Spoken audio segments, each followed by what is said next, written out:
Shalom Bapak Ibu, kembali lagi hari ini kita akan merenungkan firman Tuhan dalam acara SOS. Sebelumnya mari kita berdoa. Terima kasih Tuhan untuk kesempatan buat kami boleh mendengarkan firman Tuhan dalam acara SOS ini.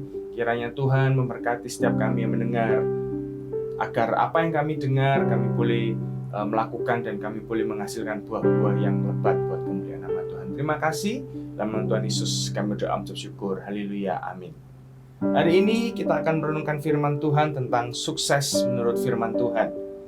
Kalau dengar kata sukses, semua orang pasti berpikir bahwa orang yang sukses adalah orang yang punya banyak uang, orang yang punya banyak harta, punya rumah, punya mobil yang mewah mungkin, atau punya segala macam apa yang ada di dunia ini.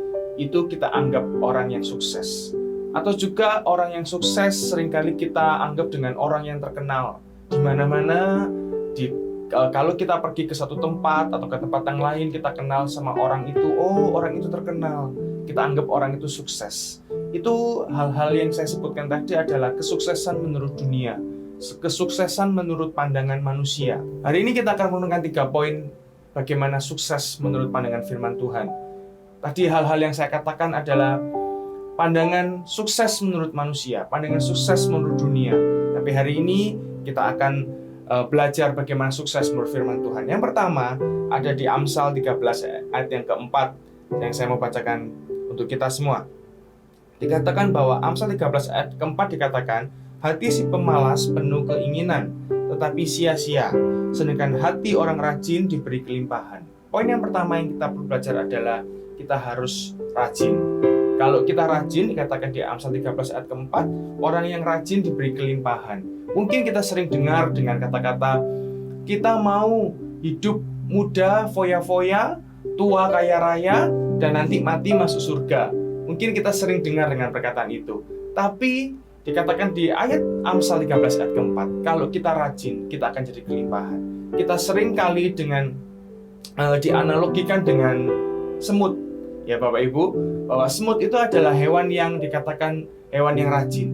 Karena semut itu punya badan yang kecil, postur tubuh yang tidak seperti hewan-hewan yang lain, tetapi ketika dia mau punya keinginan sesuatu yang dia inginkan, gitu ya, misal dia mau ambil makanan atau dia mau pergi ke satu tempat yang ada makanan di situ, dia pasti berusaha, gitu ya. Dia pasti melakukan sesuatu hal untuk dia bisa mendapatkan hal itu. Dia bekerja sama dengan para semut yang lain, dengan para teman-teman yang lain, sehingga dia bisa mendapatkan apa yang menjadi keinginannya. Hari ini kita belajar baik. Poin yang pertama, sukses menurut firman Tuhan adalah hidup rajin.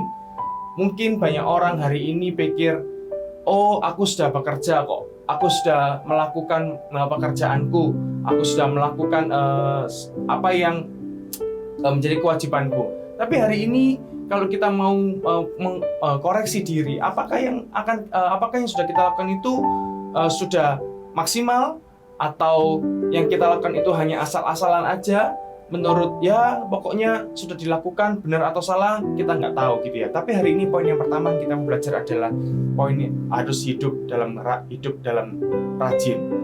Poin yang kedua yang kita mau belajar adalah sukses menurut firman Tuhan adalah di Mazmur 119 ayat yang pertama sampai ayat yang kedua. Dikatakan hidup menurut Taurat Tuhan itu akan berbahagia. Saya mau bacakan di Mazmur 19 ayat 1 sampai ayat yang kedua. Dikatakan seperti ini. Berbahagialah orang-orang yang hidupnya tidak bercela, yang hidup menurut Taurat Tuhan. Dikatakan di ayat yang kedua, berbahagialah orang-orang yang memegang peringatan-peringatannya. Jadi kalau kita mau hidup sukses menurut firman Tuhan, kita harus hidup menurut Taurat Tuhan. Kita tahu bahwa di Alkitab banyak sekali perintah-perintah dan larangan-larangan yang ada di dalam Alkitab yang harus kita taati. Salah satu contoh, misal kita hari ini diajar bahwa di dalam Alkitab mengampuni untuk orang-orang yang sudah bersalah kepada kita. Apakah kita hari ini bisa melakukannya itu, gitu ya Bapak Ibu? Kalau hari ini kita diajarkan kita murah hati, kalau hari ini kita menjadi murah hati, itu adalah salah satu step kita menjadi orang yang sukses menurut firman Tuhan. Kalau kita hari ini belajar mengampuni dan kita bisa mengampuni seseorang yang mungkin menyakitkan hati kita, itu adalah satu langkah yang kita bisa dikatakan sukses menurut firman Tuhan. Jadi hari ini sukses menurut firman Tuhan bukanlah lagi sama dengan pandangan dunia, dengan lagi pandangan manusia, bahwa sukses menurut manusia dan dunia adalah, tadi saya bilang, punya banyak harta, mungkin sering pergi berlibur ke luar negeri mungkin, atau apapun lah itu. Tapi hari ini sukses menurut firman Tuhan, poin yang kedua adalah hidup menurut Taurat Tuhan. Karena kalau hidup kita menurut Taurat Tuhan, kita akan menjadi orang yang berbahagia.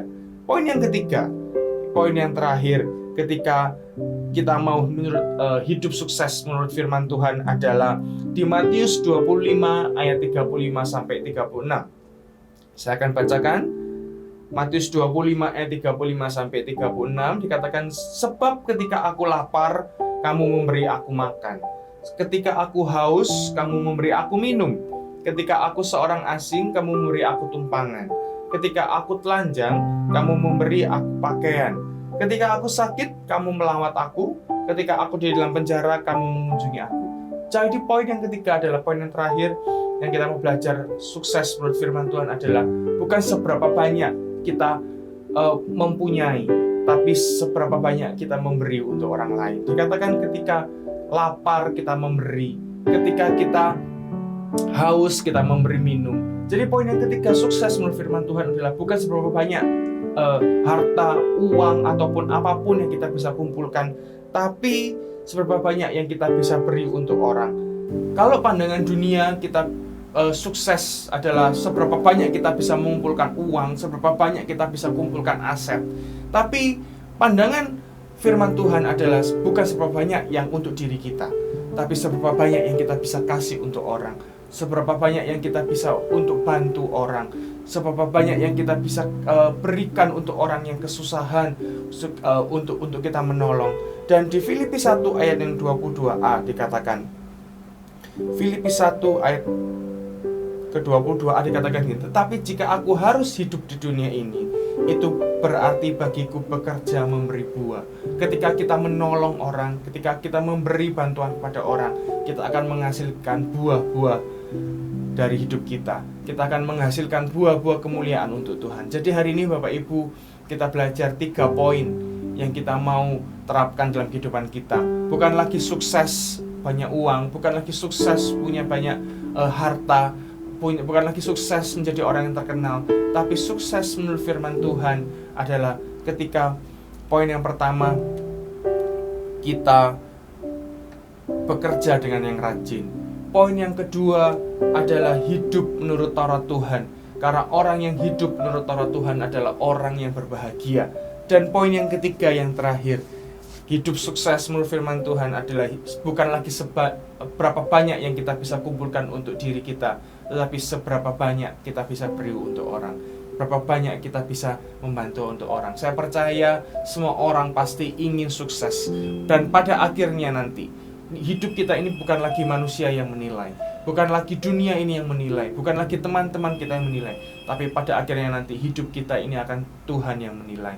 Jadi saya percaya Bapak Ibu, kita semua mau menjadi orang yang sukses di dunia, dan pada saatnya nanti Tuhan juga menilai kita sukses di waktu akhir zaman.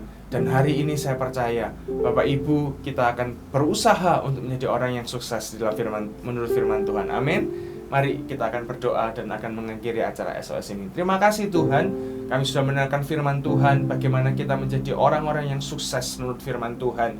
Dan kami percaya ketika kami melakukan poin-poin ini Tuhan, kami percaya hidup kami akan menjadi sukses di dalam pandangan firman Tuhan. Dan Tuhan akan melihat kami sebagai hamba-hamba yang setia, yang melakukan pekerjaan Tuhan dan firman Tuhan. Terima kasih, Tuhan memberkati segala yang kami kerjakan, keluarga kami, kesehatan kami, apapun yang kami kerjakan Tuhan buat berhasil. Di dalam nama Tuhan Yesus, haleluya, amin. Sampai jumpa dalam acara berikutnya. Terima kasih, Tuhan Yesus memberkati.